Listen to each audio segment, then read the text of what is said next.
your theory test. Well, about half the people taking the theory test will come away with a smile on their face, and about half come away feeling very disheartened and very miserable. About half people taking the theory test will have failed. So how do you know whether you are ready to take your test or not?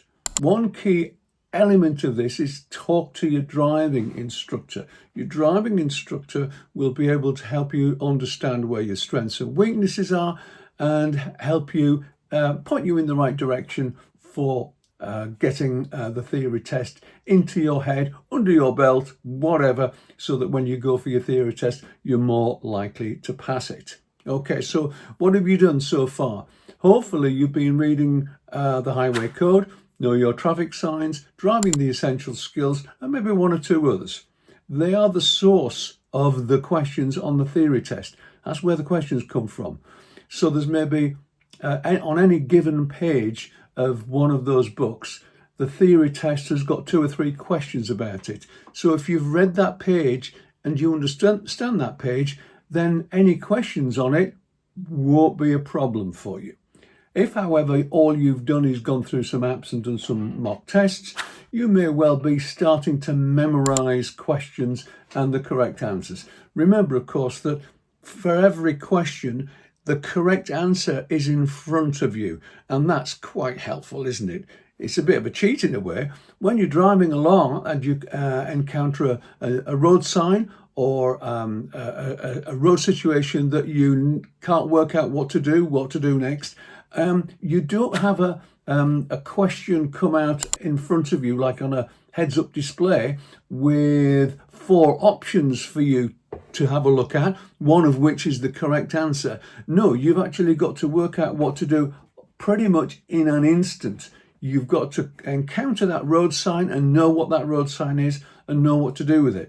You need to encounter some road markings or actions of another road user. You need to work out almost of an instant what to do. So it's so important. So here's a bit of advice for practicing a little bit further, a bit deeper with your multiple choice question part of the theory test. In the mock test and in the apps, you were presented, like on the test, with a question and 4 options. One of the options is correct. Sometimes it's patently obvious which is the correct answer. Sometimes, yes, you do have to do a little bit of thought and working out. But when you're driving, you do not have that luxury. You need to know your stuff.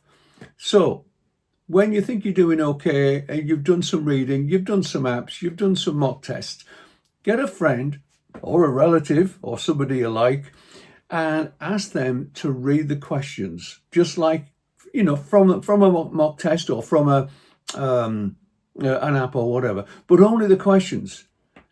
Ask them to read only the questions. You, therefore, don't have any options in front of you. You, therefore, do not have the right answer in front of you.